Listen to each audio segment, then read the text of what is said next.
Magandang umaga po, magandang tanghali, magandang hapon, magandang gabi, mga kantingero-antingero ko dyan. Sa video po na ito, pag-uusapan po natin or isi-share ko sa inyo ang orasyon para hindi pumutok ang baril ng kalaban. So, paalala lang po kung ang video na ito ay hindi para sa inyo, skip na lamang. At syempre, kung kagaya ko kayo na mahilig sa mga ganitong usapin, tara na po, huwag na tayong pa, ligoy-ligoy pa. Coffee. Ang babala po para doon sa mga interesado sa mga ganitong orasyon, ito po ay masyadong ang tawag dito, delikado. Ano po, marami itong dapat mong gawin bago ka magkaroon na ito. So again, dinidiscourage ko po yung hindi naman talaga interesado sa ganito, na yung mga ang iniisip lamang ay yung mga curiosity, ano po. So, unang-una po, ang orasyon para hindi pumutok ang baril, para yung baril ng kalaban, ito ay ginagamit ng mga mandirigma, ito ay ginagamit ng mga antingero, at syempre, kahit po tayo tulad ko na wala naman ako sa mga ganong larangan, gusto ko lamang ng kolekta ng mga ganito. Kaya meron po ako ng ganitong orasyon. Gusto ko pong i-share sa inyo kasi information lamang po ito. Again, dinidiscourage ko po yung mga tao na curious po sila at wala naman talagang paniniwala, yung purbar-purbar lang, or I'm gonna try to see what happened. No, wala pong ganon.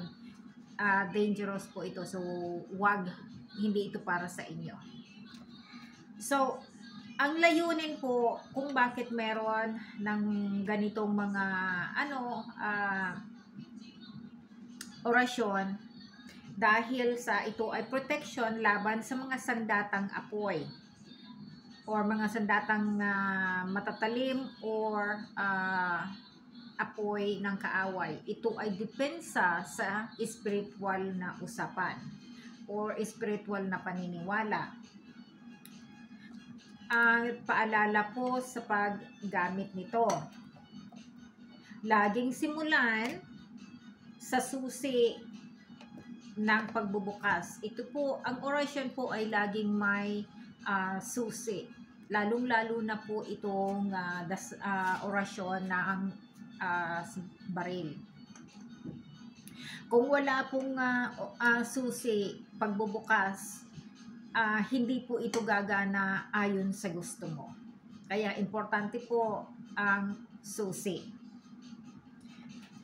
Okay, laging simulan sa susi ng pagbukas at tapusin ng susi ng pagsasara. So again, sinasabi po na ang orasyon po na ito ay kailangan ng susi ng pagsimula, ang pagbubukas at susi ng pagsasara. Importante po yan. Kahit anong orasyon po, laging may susi.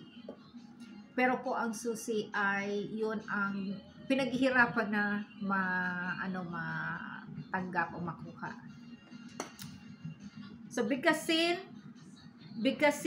sa tahimik na lugar, may buong paniniwala. So, dapat po paniniwala, talagang buong paniniwala mo, importante yun. Yun ang unang ingredients natin pagdating sa mga ganitong usapan, yung paniniwala, 100% na paniniwala. Dapat walang halong takot o walang halong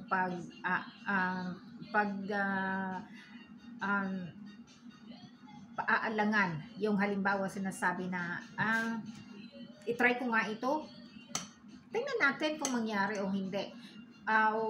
Wag po, tigil po kayo sa ganyang usapin na ganyang pakaramdam ninyo, tigil na po, tigil na. Sa gamitin lamang ito sa pangangalaga ng sarili, hindi sa paninira ng kapwa o pagyayabang or pananakit. Ito po ay para lamang sa sarili mo, yung protection mo sa sarili mo. Wala itong bisa kung ipagyayabang o masama ang hangarin. So ito po sinasabi na wag gagawin sa masama or ang hangarin mo ay masama kasi right on the spot po wala itong hindi ito gagana. Maaano lamang po, masasayang lamang ang paghihirap ninyo.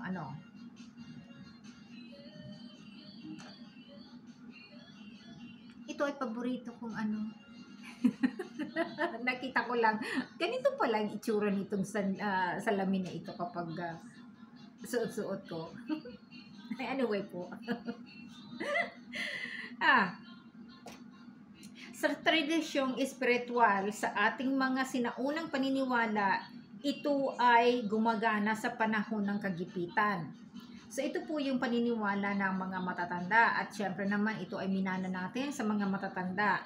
Ito ay bigay sa atin mga salin-salin po kaya ito nakarating sa ganitong panahon natin kasi ito ay sinasalin-salin ng mga unang gumagamit nito nung unang panahon pa. So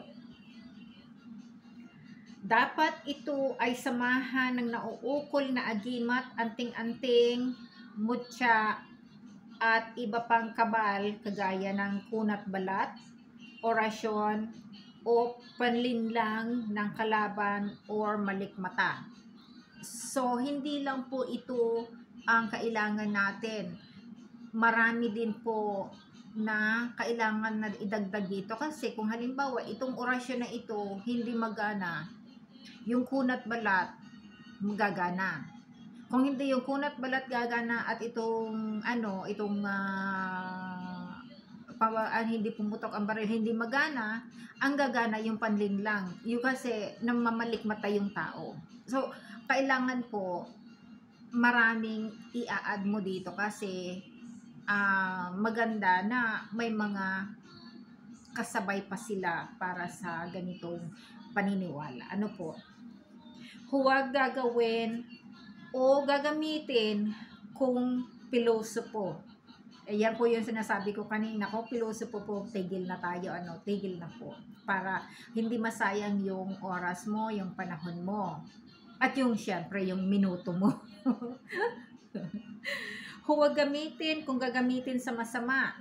Kung ito po ay ang isipan ng isang tao ay masama, karamihan po hindi ito gagana kasi ito talaga ay para lamang sa ating protection lamang natin talaga ito, pang sarili lamang po.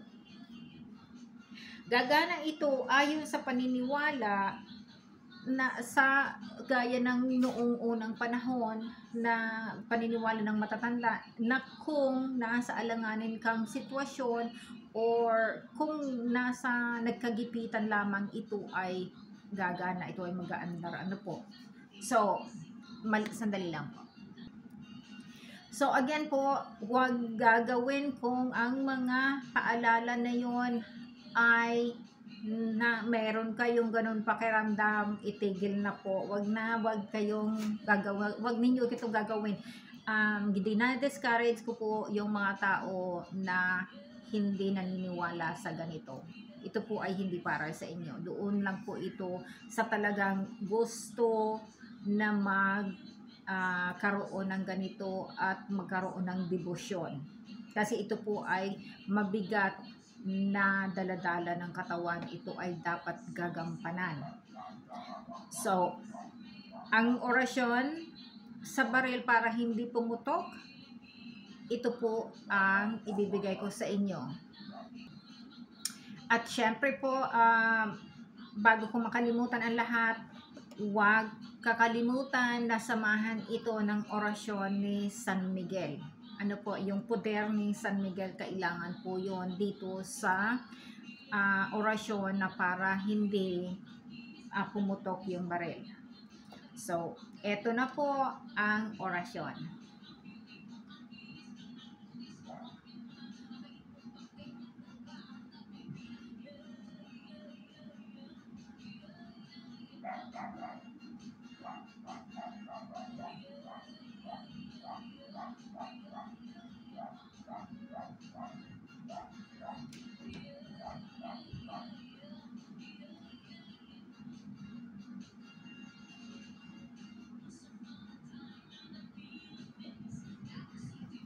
Salamat po.